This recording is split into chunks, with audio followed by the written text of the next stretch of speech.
ചോറിൻ്റെ കൂടെ നല്ലൊരു ഒഴിച്ചുകറിയായല്ലോ. ചോറിൻ്റെ കൂടെ മാത്രമല്ല, ചപ്പാത്തിക്ക് വേണമെങ്കിലും ഈ കറി കഴിക്കാം. അങ്ങനത്തെ ഒരു കറിയാണ് ഇന്നത്തെ recipe. Welcome to Prabha's veggie world. എല്ലാവർക്കും നമസ്കാരം. ഇത് പാലക്കാടുകാരുടെ സ്പെഷ്യൽ ഒരു വിഭവമായിട്ടുള്ള മുളകൂശ്യാണ്. ചീര കൊണ്ടൊരു മുളകൂശ്യം. പക്ഷേ ഈ മുളകൂശ്യത്തിന് ചെറിയ ചെറിയ ചേഞ്ചസ് ഒക്കെ ഉണ്ട് കേട്ടോ. അതുകൊണ്ട് തന്നെ ടേസ്റ്റും ഡിഫറെൻ്റ് ആണ്. നല്ല ടേസ്റ്റി ആയിട്ടുള്ള മുളകൂശ്യം അപ്പോൾ എങ്ങനെയാണ് ഉണ്ടാക്കേണ്ടതെന്ന് നോക്കാം. അതിനായിട്ട് ആദ്യം ഒരു പാൻ വെച്ചിട്ട് അതിലേക്ക് കുറച്ച് 1/4 കപ്പ് ചെറുപയർ പരിപ്പാണ് ഇട്ട് കൊടുക്കുന്നത്. എന്നിട്ട് ഇതിനെ ഒന്ന് നമുക്ക് റോസ്റ്റ് ചെയ്തെടുക്കാം. ഒന്ന് ചുവക്കുന്ന വരെ ഒന്ന് വറുത്ത് കൊടുക്കുക.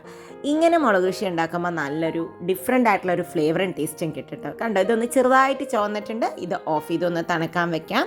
ഈ ഒരു ഇതാകുമ്പോൾ നമുക്ക് ചുവക്കുമ്പോൾ നമുക്കിത് മാറ്റി വയ്ക്കാം. അപ്പോൾ ഇതാ കഴുകി വന്നിട്ടുണ്ട് നമ്മുടെ ചെറുപയറിനെ. ഇനി ഇതിനെ ഒരു 2 വിസിൽ വരുത്താം. നമുക്ക് ഒന്ന് വേവിച്ചെടുക്കാം. 2 3 നിങ്ങളുടെ അവിടെ എത്രയാണ് വിസിൽ വരേണ്ടത് അത്ര വയ്ക്കാം. ഇനി നമ്മളിവിടെ ഒരു കെട്ട് ചീരയാണ് ഞാൻ ചെറുതായി അരിഞ്ഞിട്ട് എടുത്തിരിക്കുന്നത്. അതിലേക്ക് ഒരു 1/2 കപ്പ് വെള്ളം ഒഴിച്ചിട്ടുണ്ട്. ഇനി ഇത് വേവിക്കാനായിട്ട് നമുക്ക് വയ്ക്കാം. ഒരു 1/4 ടീസ്പൂണോളം മഞ്ഞൾപ്പൊടി ഇട്ട് കൊടുക്കാം. ഇനി ഇതിലിട്ട് കൊടുക്കുന്ന ഒരു 4 ചുവന്ന മുളക് വേവിക്കാനാണ് ഇട്ട് കൊടുക്കുന്നത്. ഇങ്ങനെ വേവിച്ചിട്ട് മുളക് കൃഷി ഉണ്ടാക്കുമ്പോൾ നല്ലൊരു ഫ്ലേവറും ടേസ്റ്റും ഡിഫറെൻ്റ് ആയിരിക്കും. കുറച്ച് ടേസ്റ്റ് കൂടുതൽ നിൽക്കും. ആവശ്യത്തിന് ഉപ്പും കൂടി ഇട്ട് കൊടുത്ത് നമുക്കിതിനെ ഒന്ന് വേവിച്ചെടുക്കാം. ചീര ആയതുകൊണ്ട് തന്നെ വളരെ പെട്ടെന്ന് കുക്കാവും.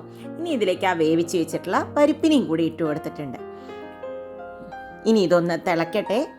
ഇതെല്ലാം കൂടിയിട്ട് ഇപ്പം നിങ്ങൾ ആ മുളകിടുന്ന സമയത്ത് മുളകിനെ വേണമെങ്കിൽ പരിപ്പിൻ്റെ കൂടെയും ഇട്ട് വേവിച്ചെടുക്കാം. ഇങ്ങനെ വേവിച്ചെടുക്കുന്ന മുളകിന് ടേസ്റ്റ് കൂടുതലാണെന്ന് ഞാൻ പറഞ്ഞല്ലോ. അപ്പോൾ ഇതിനെയൊന്ന് വെന്ത മുളകിനെ അതിൽ നിന്നൊന്ന് മാറ്റിയെടുക്കുന്നുണ്ട്. നിങ്ങളുടെ എരിവിനനുസരിച്ച് മുളകിടുക. ഇനി ഇതിനേക്കുള്ള കൂട്ടായിട്ട് മിക്സ്ഡ് ബ്ലെൻഡറിലേക്ക് നമുക്കൊരു 1/2 കപ്പോളം തേങ്ങ ചിരകിയതാണ് ഇട്ട് കൊടുക്കുന്നത്. ചെറിയ മിക്സ്ഡ് ബ്ലെൻഡറിലേക്ക് ഒരു 1/2 ടീസ്പൂണോളം നല്ല ജീരകവും കൂടി ഇട്ട് കൊടുക്കുക. ഇനി വേണ്ടത് ഈ വേവിച്ച് വെച്ചിട്ടുള്ള മുളകിനെയും കൂടി ഇട്ട് കൊടുക്കാം.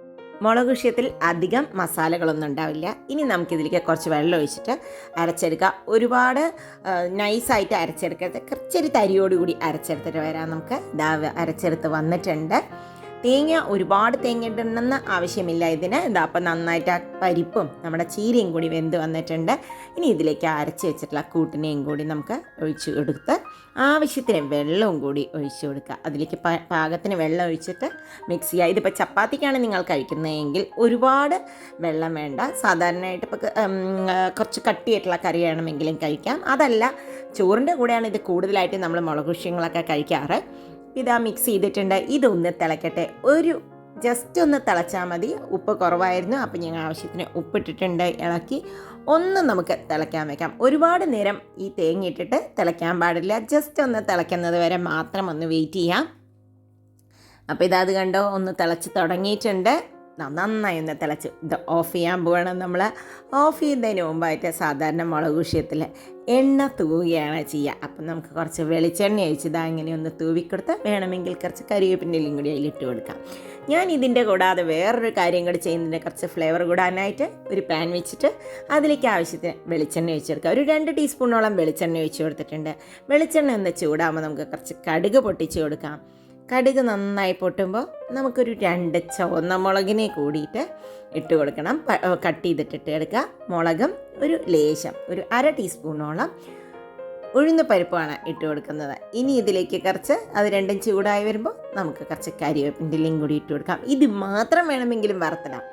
നമ്മളൊരു 2-3 ചുവന്നുള്ളി എടുത്തിട്ട് ചെറുതായിട്ട് അരിഞ്ഞിട്ട് അതിനെയും കൂടി ഇതിൻ്റെ കൂടെ അങ്ങോട്ട് വഴറ്റിയിട്ട് കഴിഞ്ഞാൽ സൂപ്പർ ടേസ്റ്റ് ആയിരിക്കും. ഈ മുളക് വിഷയത്തിൻ്റെ ടേസ്റ്റും ഫ്ലേവറും വേറെ ആയിരിക്കും കേട്ടോ. പ്രത്യേകിച്ച് ചുവന്നുള്ളി വറുത്തിടുകയാണെങ്കിലാണ് ടേസ്റ്റ്. ഇതാപ്പോൾ ചുവന്നുള്ളിയൊക്കെ നന്നായി മൂത്ത് വന്നിരിക്കുമ്പോൾ നമുക്കതിനെ ഈ മുളക് വിഷയത്തിലേക്ക് ഇട്ടെടുക്കാം.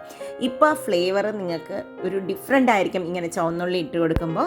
ഈ ചുവന്നുള്ളിനെയും പിന്നെ നമ്മുടെ ആ ചെറുപയർ പരിപ്പ് വറുത്ത് വേവിച്ചതിൻ്റെ ഒക്കെ കൂടി ഈ ടേസ്റ്റ് നിങ്ങൾക്ക് തീർച്ചയായും ഇഷ്ടപ്പെടും. അപ്പോൾ ഇന്നത്തെ ഈ റെസിപ്പി ഇഷ്ടപ്പെട്ടെങ്കിൽ തീർച്ചയായും ഷെയർ ചെയ്യുമല്ലോ. ലൈക്ക് ചെയ്യാനും കമൻറ്റ് ചെയ്യാനും സബ്സ്ക്രൈബ് ചെയ്തിട്ടില്ലെങ്കിൽ സബ്സ്ക്രൈബ് ചെയ്ത് സപ്പോർട്ട് ചെയ്യാനും മറക്കല്ലേ. വീണ്ടും അടുത്ത വീഡിയോയുമായി വരാം. ബൈ. Thank you.